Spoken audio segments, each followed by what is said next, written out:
we are going to talk about tight spaces and welding in areas that are difficult to reach.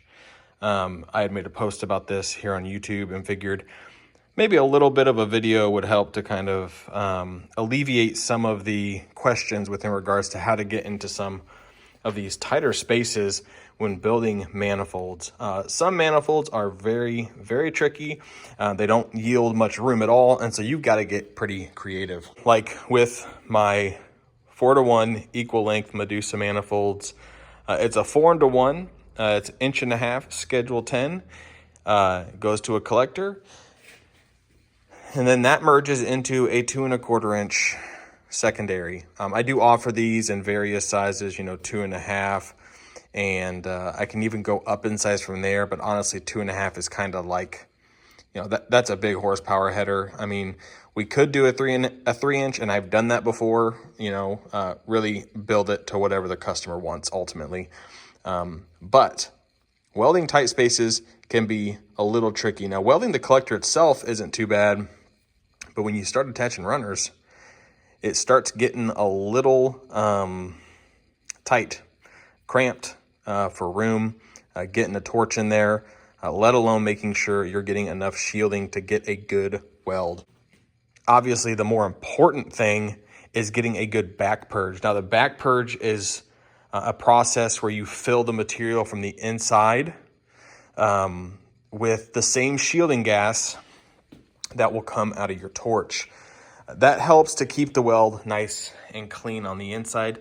You can even see it there a little bit, but that's the goal, is just to keep the inside of it clean. That makes the weld that much more structurally sound.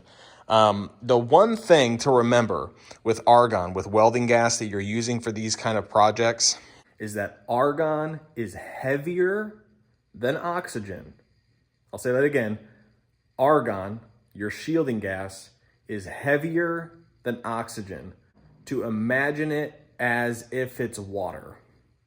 And that's very vague, but if you were to imagine it like that, it'll kind of help you to see where that shielding gas is going to be at, so that when you're welding, especially in cramped areas, you don't have a lack of shielding.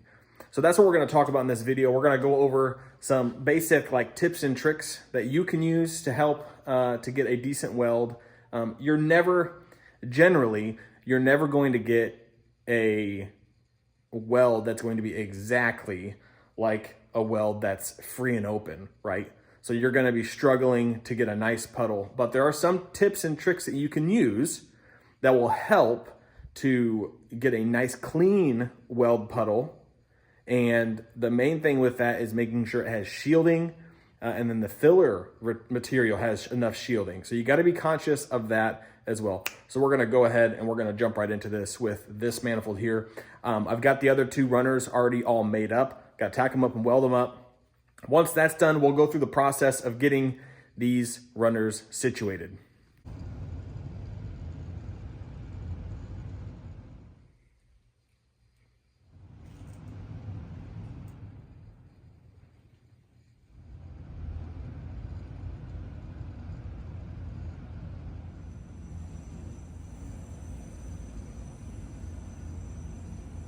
Right, so got our purge going. This regulator isn't accurate. I got like 10, maybe 12 CFH going right into the purge block here. So I have actually had questions about this before we get to the tungsten stuff, about the heat sinks. Why do I have this? What's this big block do? You can see I have what is known as a pneumatic filter right there, or muffler. Common thing, 1/8 inch MPT, and each port has one. And what that helps to do is as the argon goes through, it disperses it more evenly instead of it just shooting straight up and kind of resting where it rests. It kind of sprays it into like a pillow, a cloud, something. Anyways, yeah, so that's what that's doing. So we're purging it right now. We got our caps in, On these manifolds, when I get to this point here, especially when I'm welding up even the collector, you have to have your aluminum right here plug. I haven't used one of the rubber ones here or silicone ones just because I don't want to mess one up. There's no point in that.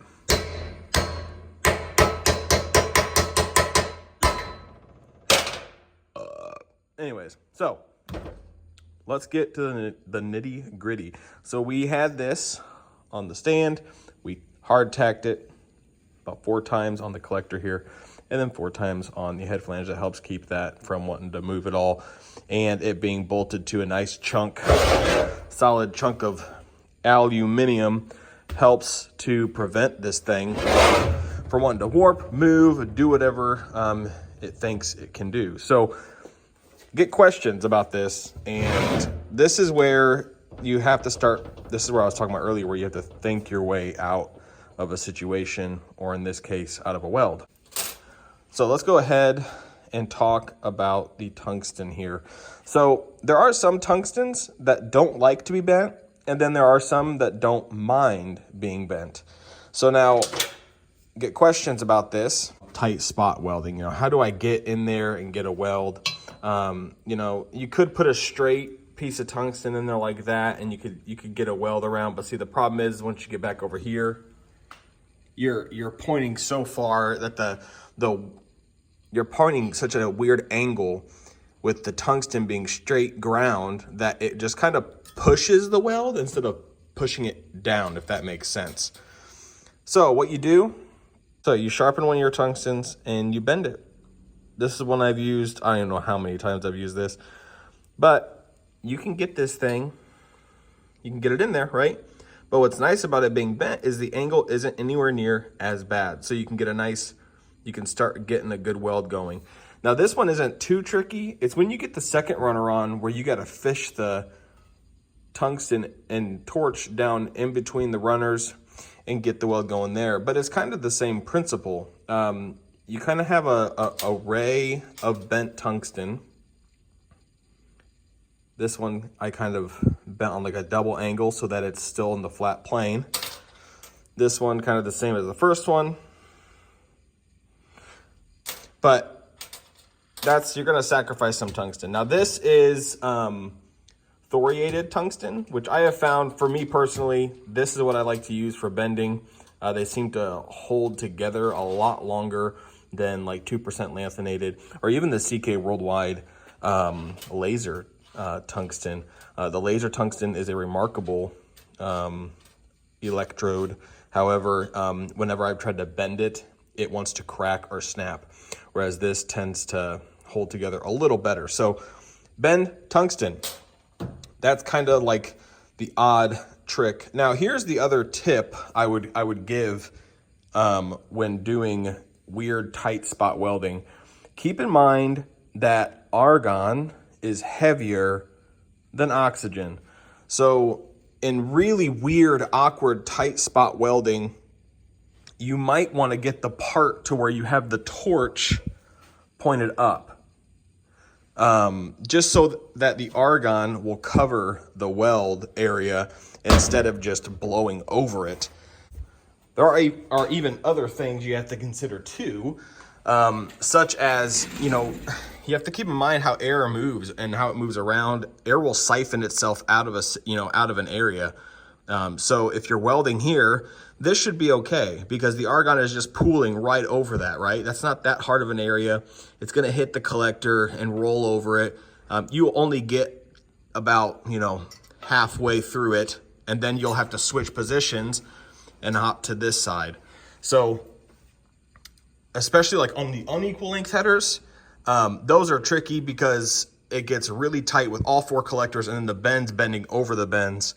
But with these, they're not too bad. The only tricky area is once you get this runner on, it's getting, back down in here. But what's nice about having this CK flex lock is I can adjust, I can twist the head straight, and then I can just boop, boop, boop, boop, boop, boop, boop, boop, boop. We're gonna go ahead and get this welded up. Whenever I get to this point, I always just set my machine on my pulse setting, which I just have it set at 190 pulse per second. That's about it. That's not anything you know, there's the settings right there. Nothing crazy. Just basic pulse just to get a good weld around the outside. And then I also weld the inside once it's all done. The manifolds get welded on the inside as well. And then I just leave the machine set for the same setting. Just use my pedal here because I can. And weld this dude up. So that's what we're gonna do now. But I figured I'd give a little overview of the deets there. So let's do it.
Now you don't have to use pulse to do this. I'll go ahead and turn my pulse off. Machine is at, just have her set at 100 amps. Back purge is still on, all that stuff. We'll go ahead and get this welded up.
get her tacked on.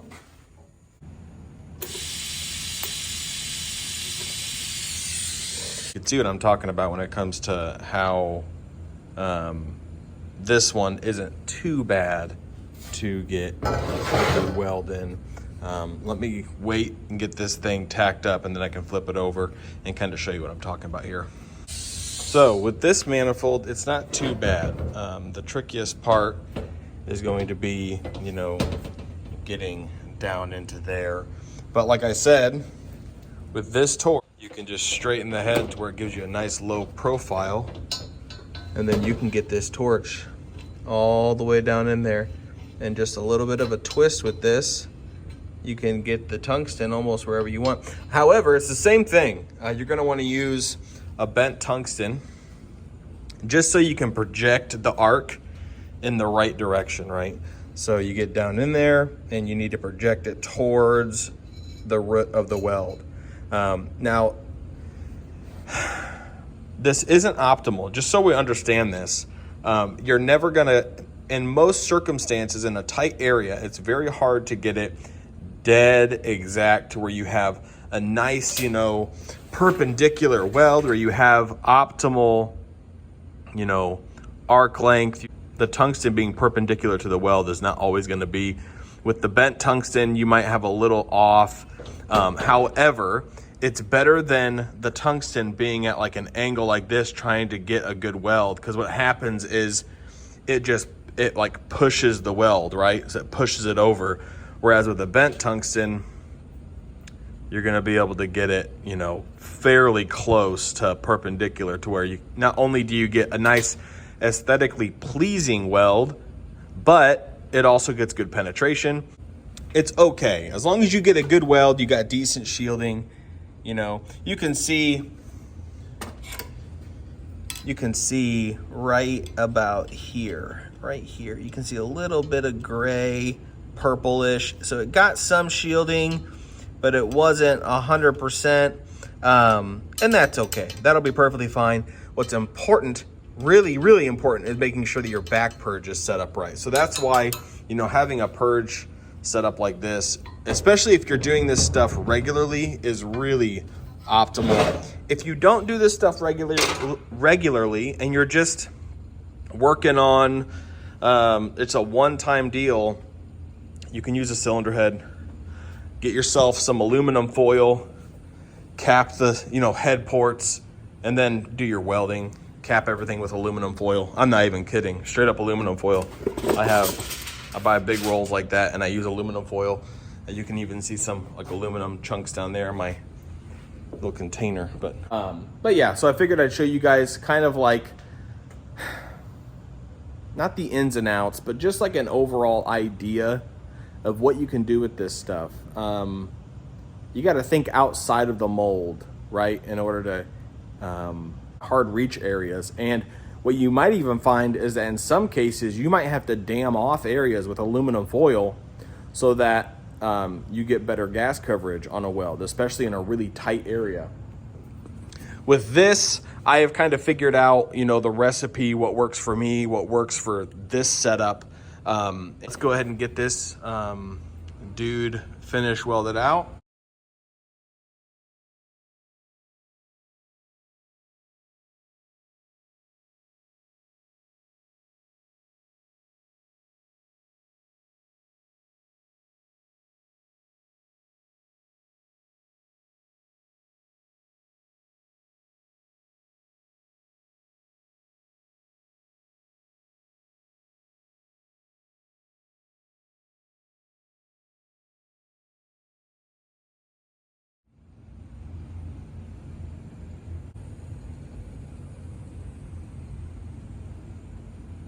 All right, there we go. We got her all welded up.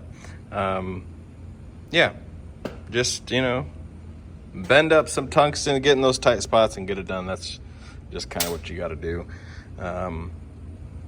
Yeah, hope that helps you guys.